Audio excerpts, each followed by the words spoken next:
Alright, guys. Welcome back for another segment of the Creatures Decoded. Here's exactly where we left off last episode of Kite Hit Plane Must Steal, or whatever she said. You'll hear it right here. Kite Hit Steal Plane Must. There we go. Kite Hit Steal Plane Must. That right there was the choice of this lady right here is the teacher. Or actually, I think this is another teacher, I'm sorry. But regardless, this class's teacher gives them just so happens to choose this exact choice of words on 9/11 for these classmates' spelling tests. What a coincidence. Not coincidence. It's all done on purpose. She was hired. They gave her a list of words to do for the spelling test. They put on this little act. Bush acted like, oh, it's no big deal. I will just go randomly and read. I will get a plan organized for me to be able to leave the White House, just in case the Pentagon gets hit or anything. You know what I mean? Like, why wasn't he in the White House? Why was he here? Anyways, let's watch. And this is going to have audio. This is just a clip, not a song. This is just a clip of 9/11's spelling test.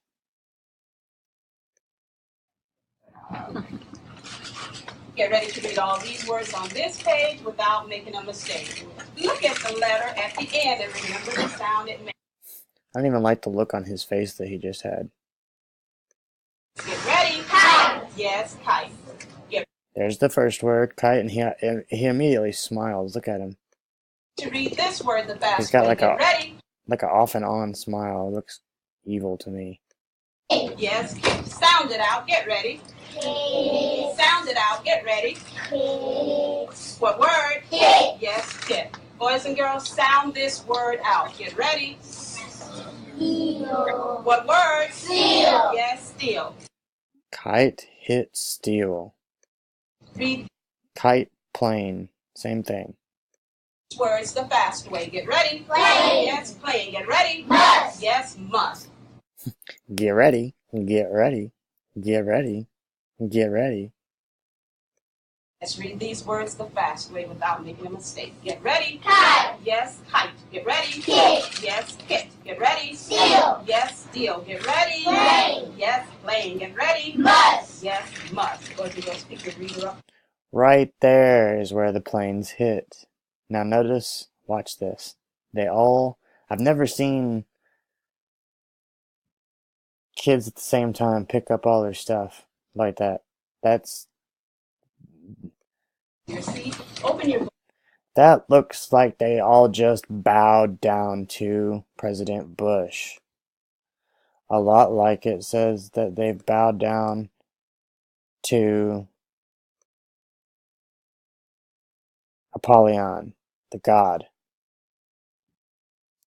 Let's watch that small scene again.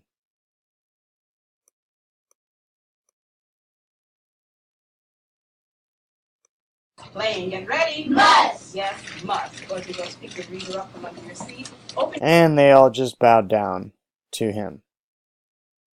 And then also, hang on, watch this. Book up to lesson 60. Right there. Right there, guys. Mission accomplished. Looking is exactly what happened. The buildings are now down, sir. We have destroyed our own temples. For a nation against its own nation is just done for. Scripture. Alright? So there you go, guys. kite hit plane must steal. They just bowed down. Let's go to 9:11. Revelation 9:11. Again, with that reasoning for choice of scripture. Psalms 23 and Psalms 46, like we spoke last episode. And they had a king above them, which is the angel of the bottomless pit, whose name in the Hebrew tongue is Apollyon, but in the Greek tongue hath his name Apollyon. Right there, guys. And they bowed to him. Check it out. Where were we at? Right there. And they all just bowed to him. Right.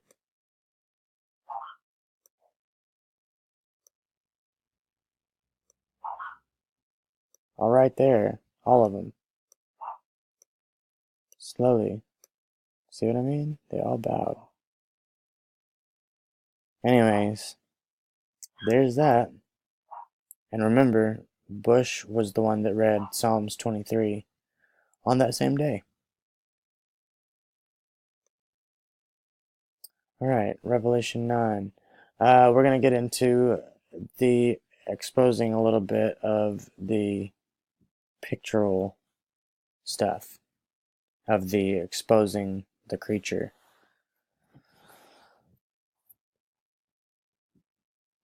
Right here, golden altar, first off, the whole entire chapter of Revelation 9, if you read it and you understand it and you get what it's talking about when it says that he was given the key to the bottomless pit, and you know that locations match of the key and all that kind of stuff, and what the golden altar is. Let me show you the golden altar. Here is the exposing of the creature, just like we talked about that this whole segment is going to be based off of. Here's your golden altar, and here is a testicle. Here is a testicle. Here is a penis, a phallic symbol. Here is an eye. Here is an eye. Here's an ear.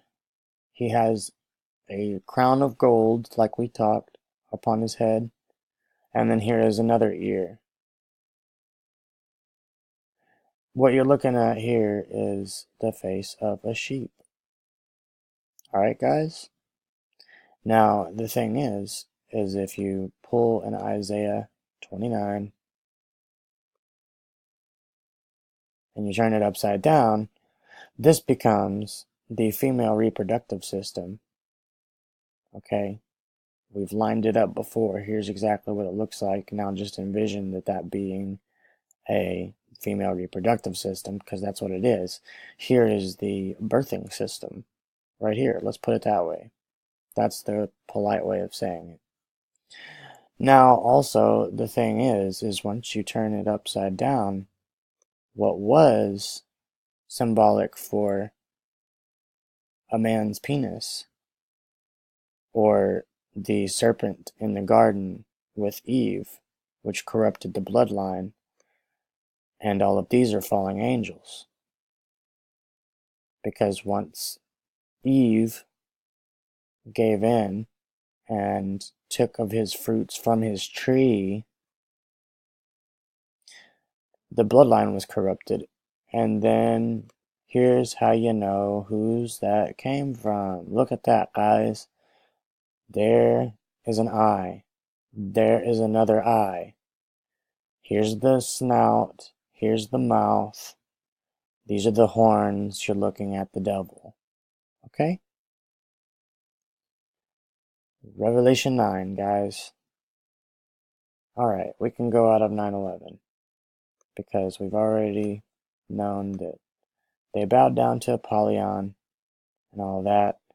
Let's get down to now that you guys know about the golden altar, I will show you guys where the key is. Hang on just a moment. Alright guys, here's who in Revelation 9 it says holds the key to the bottomless pit. The serpent does.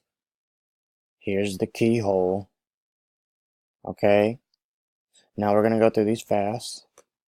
So, you just saw the serpent with the crown of gold on his head, complete with a forked tongue. This is a governmental building. We don't really care about that. I'll show you the rest of it really quick.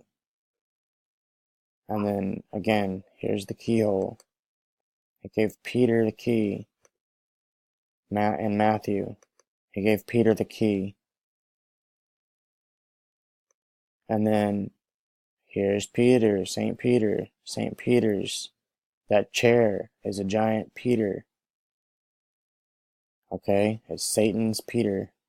That's why they did it. I'm not trying to be funny. I mean, some of you laugh, some of you were like, why is he saying Peter? That's his name. That's why. Saint Peter, Satan, Peter, Satan. Get behind me, get behind me, Satan, he said to Peter. We've been over that. Alright, so St. Peter, St. Peter's. This is St. Peter's. Vatican. Alright, and the whole thing is the giant key. You were probably wondering, well, there's the keyhole, but he said that he holds the key. Well, there's the whole key. The snake is, the whole snake is the entire key. Now here's what you're looking at the tail end of it, okay? You're looking at 1, 2, 3, 4, 5. 5 corners. That's all we were counting. You were like, why didn't he say 6? But 1, 2, 3, 4, 5. A 5-pointed star upside down makes a pentagram. Okay, we all know that. Now, here's the nose. Here's the nose. Here's the middle half of the snout, like upper bone face area. Here's where the sheep's eye would be. Here's where the other sheep's eye would be. And then down right here in this shifting shadows area, that's how they hide. They shift their shadows. Just like it says in scripture. That's a whole sheep face. That's why you got like that little outline right there. There's this little nose and snout mouth area, and it builds up, so you get the picture. Now here's it outlined. Alright, you see what I mean? That's all of what I just said, and even this little shifting shadows, negative space, even that negative space makes up the sticking out the tongue. Those who mock me will stick out their tongue. You see that space? Like here's garden, here's some more garden, and then there's a random space. That's the tongue. Right there. The lower half of the goat's face is that. It's all coded, guys. It's all math. I love it though. It's easy once you have the eyes of God. Here's the building next to it. If you guys noticed, it's right here. This building right here. I was looking at it from this view, and I randomly noticed, and I was like, "Wait, what?" Check it, guys. That's an alien peeking out from up top of the building. Here's an eye, and we'll end it at this one. Here's an eye. Here's an eye. Here's the forehead area, and it's just that whole front door walk-in area makes the face of and then the shifting in the shadows, the negative space, makes the alien's eyes, and it's peeking up, looking at you. Anyways, they're always watching, but you should always watch them watch you, because you should always stay aware and never be ignorant of the devil's devices. See you again soon.